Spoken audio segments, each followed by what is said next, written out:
आपके पूर्व सांसद, हमारी सरकार के लोकप्रिय मंत्री श्रीमान राकेश सिंह जी, यहीं मंडला की हमारी नेता और सरकार की पीएचई मंत्री अभी गोंडी भाषा में अच्छे ढंग से बात रख रही थी, हमारी माननीय मंत्री संपतिया उइके जी,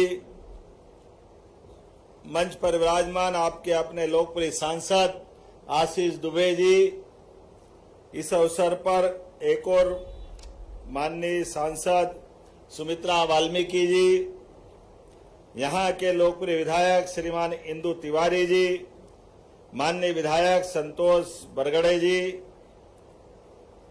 माननीय विधायक अशोक रोहाणी जी, माननीय विधायक नीरज सिंह ठाकुर जी, माननीय जिला पंचायत के अध्यक्ष श्रीमती आशा मुकेश गोटिया जी, माननीय महापौर जगत बहादुर जी, जिला अध्यक्ष राजकुमार पटेल जी, ग्रामीण के जिला अध्यक्ष रत्नेश सोनकर जी, इस मंच पर विराजमान हमारे प्राधिकरण के अध्यक्ष संदीप जैन जी, उपाध्यक्ष प्रशांत केसरवानी जी, अखिलेश जैन जी, रिंकू विज जी, नगर निगम के अध्यक्ष सोनू वाचवानी जी, महामंत्री और महिला मोर्चा की अध्यक्षा सहित पूरा मंच जोरदार ताली बजा करके पूरे मंच का और अपना खुद का भी आज गौरवशाली दिवस में हम अपने आप को शामिल कर लें। रानी दुर्गावती, उनका नाम आते ही मां नर्मदा की पुत्री, अदम्य साहस, अद्वितीय पराक्रम और अटल स्वाभिमानी, नारी शक्ति का साक्षात जगदम्बा भवानी का स्वरूप किसी में देखना हो तो रणचंडी थी, वो वीर वीरांगना की रानी थी। और क्या रानी दुर्गावती का जीवन काल, अकबर जैसे उस समय के अलग टाइप के बहुत बड़े राजा से एक बार नहीं 3-3 बार मार मार करके धूल चटाती हुई, जो सच कह रहे थे राकेश सिंह जी, 51 युद्धों में जिसने विजय पाई, जोरदार अभिनंदन करें रानी दुर्गावती का। हमारे लिए सौभाग्य की बात है, इस गोंडवाना और इस महाकौशल बेल्ट के अंदर रानी, हमारे तो छत्तीसगढ़ के आधार पर छत्तीसगढ़ की पहचान है, लेकिन छत्तीसगढ़ के बजाय 52 गढ़ जिसके थे, जोरदार अभिनंदन करो। पूरे क्षेत्र के अंदर मालवा के यहां से चालू होकर के छत्तीसगढ़ तक, इधर से लेके उधर तक, और शासनकर्ता में भी, यद्यपि जल्दी उनके पति का निधन हो गया, लेकिन 5 साल के बेटे को सिंहासन पे बिठा करके 15 साल तक अपनी प्रजा की जो सेवा की है, और सेवा करने में वो सारे कीर्तिमान बनाए। खेती अच्छी कैसी होना चाहिए, पानी का प्रबंधन, आज भी वो सच में बताते हैं कि नर्मदा जी के किनारे के साथ साथ हमारे अपने जल रचनाओं का खुद का काम होना चाहिए, और पवित्रता के बलबूते पे शासनकर्ता के नाते होना चाहिए। और देश के बड़े बड़े राजा अकबर के सामने सरेंडर हो रहे थे, लेकिन सीना तान के हिमालय की एवरेस्ट चोटी की तरह जो डट के खड़ी, वो रानी दुर्गावती थी। हमारे लिए वो सौभाग्य की बात। इसलिए जन्म तो सबका होता है, जन्म और मृत्यु के क्रम में जो अपने जीवन का एक एक पल जनता की सेवा के लिए, जनता के साथ और दुनिया की किसी ताकत से न डरते हुए हिम्मत से जो काम करे, तभी तो युगों तक वो पहचानी जाती है। आज लगभग 500 साल के आसपास ऊपर उनका जन्म हुआ है, लेकिन उसके बाद भी पूरा देश, पूरा प्रदेश रानी दुर्गावती को अत्यंत सम्मान से याद करता है। हमारे लिए वो गर्व और गौरव के साथ, मध्य प्रदेश के लिए तो और गौरव की बात है। ऐसे में जब हमने अपनी सरकार के माध्यम से सरकार बनाई, मुझे इस बात की प्रसन्नता है, हमारी पहली कैबिनेट अगर कहीं हुई है तो जबलपुर में रानी दुर्गावती को समर्पित करते हुई है। यह हमारे लिए सौभाग्य की बात है। उनके आशीर्वाद से जन कल्याणकारी कामों के लिए हम लोग आगे बढ़े। उनकी एक राजधानी संग्रामपुर भी थी, हमने दूसरी कैबिनेट संग्रामपुर में भी की, और अभी मदन महल के आसपास पूरा रानी का अपना 100 करोड़ की लागत से उनका वो गौरवशाली इतिहास को जीवंत करते हुए उनके जीवन के विविध पक्षों को दिखाने के लिए 100 करोड़ की लागत से वो एक नया संस्थान बन रहा, बहुत जल्दी भी उसका लोकार्पण होने वाला, जिसके माध्यम से आने वाली पीढ़ियां, हमारे बच्चे, हमारे बाहर के लोग आकर के रानी दुर्गावती के उस गौरवशाली इतिहास को जानेंगे, समझेंगे। मैं यशस्वी प्रधानमंत्री के लिए जोरदार अभिनंदन करें माननीय नरेंद्र मोदी जी के लिए, जिनने ऐसे विरासत से विकास के अभियान में ऐसे सभी महान हमारे अपने स्वाधीनता सेनानी, महान शासक, उनको विरासत से याद करते हुए शासन के लिए मान सम्मान के साथ उनका अलग प्रकार का इतिहास जनता के सामने सही रूप में जाए, ऐसा अभियान चलाया। इसलिए रानी दुर्गावती के लिए जब मैं आपके माध्यम से देखता हूं तो गौड़ साम्राज्य के 23,000 गांव तब समृद्धि के स्वर्णिम केंद्र बन गए।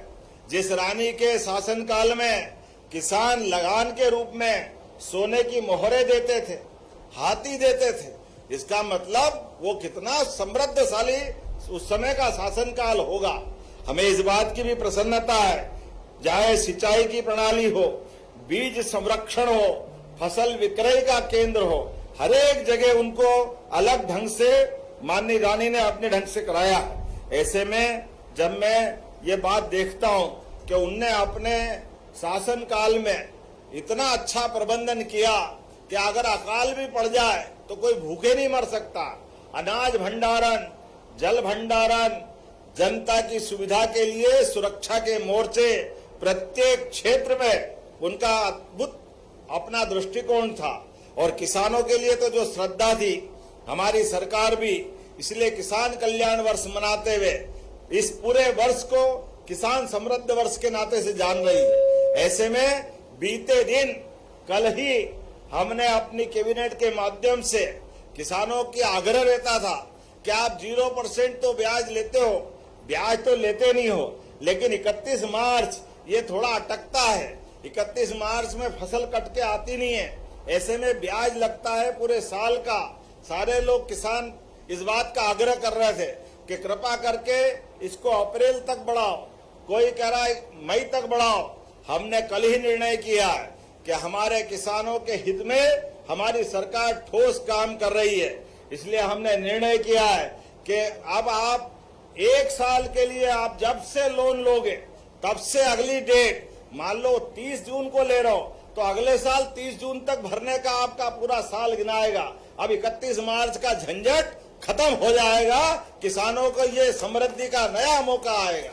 अब 31 मार्च का अकाउंट बंद नहीं होगा, इसके बदले में जो पैसा भरना है सरकार 880 करोड़ रुपया अपने पास से दे करके किसानों का भला करेगी। एक तरफ हम जब इस क्षेत्र में देखते हैं तो पर्यटन को लेकर भी, रोजगार को लेकर भी, उद्योग धंधे को लेकर भी प्रत्येक क्षेत्र की चिंता कर रहे हैं। इसलिए आप कभी सड़क बनाना हो, कभी और कोई विकास करना हो, तो अभी तक किसानों के लिए हमारी सरकार डबल राशि का मुआवजा देती थी। डबल राशि के मुआवजे के बलबूते पर किसान के लिए थोड़ी कठिनाई थी, कई बार गाइडलाइन नहीं बढ़ती थी, तो हमने कहा कोई बात नहीं, किसानों के लिए 2 गुना नहीं 4 गुना देना पड़े किसान के लिए हमारी सरकार सबसे पहले काम करेगी, ताकि अपने जीवन में कोई डैम बनाए, कोई नहर बनाए, कोई सड़क बनाए, उनके लिए सड़क बनाने का भी मौका मिले। और किसी किसान की जमीन अगर योजना में जाए तो वो दूसरी बार खरीद भी सके और बदले में परिवार को 2 पैसे मिले तो अपना अलग से कुछ काम धंधा भी कर ले। लेकिन आज जब मैं आपसे बात कर रहा हूं तो रानी दुर्गावती के नाम पिछली बार हमने चिड़ियाघर बनाने का यहाँ एक बड़ा निर्णय किया था। लगभग 500 करोड़ की लागत से एक बड़ा समृद्ध चिड़ियाघर बन रहा है। ऐसे में यहाँ रेस्क्यू सेंटर भी बना रहे हैं और इसके साथ ही साथ 35वीं बटालियन मंडला का नाम हमने रानी दुर्गावती पे रखा था, जो हमारा अपना रानी दुर्गावती की प्रतिबद्धता है। इस नाले के उधर मंडला और नाले के इधर जबलपुर, ये नौरई का नाला, एक तरह से वो 2 सौगात के लिए जोरदार ताली बजाओ हमारी 35वीं बटालियन के लिए। और कोदो कुटकी भी हमारी सरकार ने खरीदना चालू किया। कोदो कुटकी की कौन कौन फसल लगाता है, हाथ खड़े करके बताओ, जो कोदो कुटकी का काम करता है। और लाडली बहना के पैसे किस किस को मिलते, बहना जरा हाथ खड़ी करके बताओ, लाडली बहना वाले आप में से। तो आप और जिनको किसान सम्मान निधि मिलती है, आप भी हाथ खड़े करो जिसके किसान सम्मान निधि मिलती है। आप बताओ कितनी बड़ी संख्या में हाथ खड़े हो रहा है। ये सारे काम रानी दुर्गावती जी की प्रेरणा से हो रहा है। जोरदार अभिनंदन करें। ये लगातार ये काम हम करते रहेंगे। विकास के मामले में भी हमारी सरकार के पास कोई कमी नहीं है और जनता के दिलों से जुड़ी हुई योजनाओं के लिए भी धनराशि देने में हमारी सरकार कभी पीछे हटने वाली नहीं है। अब मैं आपके बीच में से जो एक और बात आई कि रानी दुर्गावती के नाम पर जबलपुर एयरपोर्ट का नाम भी आपने कहा रानी दुर्गावती के नाम पे रखने की बात आई। रखना चाहिए क्या रानी दुर्गावती का नाम एयरपोर्ट पे? तो ताली वाली बजाओ जोरदार तरीके से। मैं भारत सरकार तक आपके इस प्रस्ताव को यशस्वी प्रधानमंत्री नरेंद्र मोदी जी के माध्यम से उड्डयन मंत्रालय तक पहुंचाऊंगा और प्रयास करूंगा जैसी सबकी भावना है ये नाम रानी दुर्गावती के नाम पर होगा। हमारा सबका प्रयास है। ऐसी कई सारी बातें मैं बता सकता हूं, लेकिन चूंकि बहुत सारे काम के साथ आज मुझे अपनी रानी दुर्गावती के बलिदान दिवस पे भी, ये बलिदान दिवस के 2 दिन पहले ही हमारे बीच आदिवासियों के लिए हमारी सरकार और भारतीय जनता पार्टी का दृष्टिकोण क्या है, ये उत्कृष्ट उदाहरण सबके सामने था। पहली बार आदिवासी बहन द्रौपदी मुर्मू जी को राष्ट्रपति पद तक हमारी पार्टी और माननीय मोदी जी ने पहुंचाया। जोरदार अभिनंदन करें नरेंद्र मोदी जी के लिए। कांग्रेस ने कभी हमारे आदिवासी अंचल का सम्मान नहीं किया, कभी वो केवल बात ही करते रहिए। इतना बड़ा वोट बैंक केवल वोट बैंक की फैक्ट्री की तरह काम करते रहिए। लेकिन हमारा सबका साथ, मोदी जी का जो कहना है, सबका साथ, सबका विकास, सबका विश्वास और सबका प्रयास, जो कहना है वो करके दिखाना है। इसलिए आज पूरा देश अलग प्रकार से दुनिया के सामने अपनी पहचान बना रहा है। ऐसे में हम चंदेल वंश की बहादुर बेटी रानी दुर्गावती यथा नाम तथा गुण, उनको स्मरण करते हुए एक बार फिर परमात्मा से कामना करेंगे रानी दुर्गावती के जीवन में से, उनके आशीर्वाद से हमारे घर घर से ऐसी रानी दुर्गावती और पद्मावती की लंबी परंपरा हमारे घर से निकले। मेरी अपनी ओर से एक बार फिर आप सबका वंदन, अभिनंदन। दोनों हाथ खड़े करो, अपने स्थान पे खड़े हो जाओ और सब मेरे साथ जोर से बोलेंगे, भारत माता की, भारत माता की। रानी दुर्गावती अमर रहे, रानी दुर्गावती अमर रहे, रानी दुर्गावती अमर रहे। बहुत बहुत धन्यवाद। भारत माता की जय। बहुत बहुत धन्यवाद महोदय। आज वीरांगना रानी दुर्गावती के 463वें बलिदान दिवस पर आपके विचार निश्चित रूप से हम सभी के लिए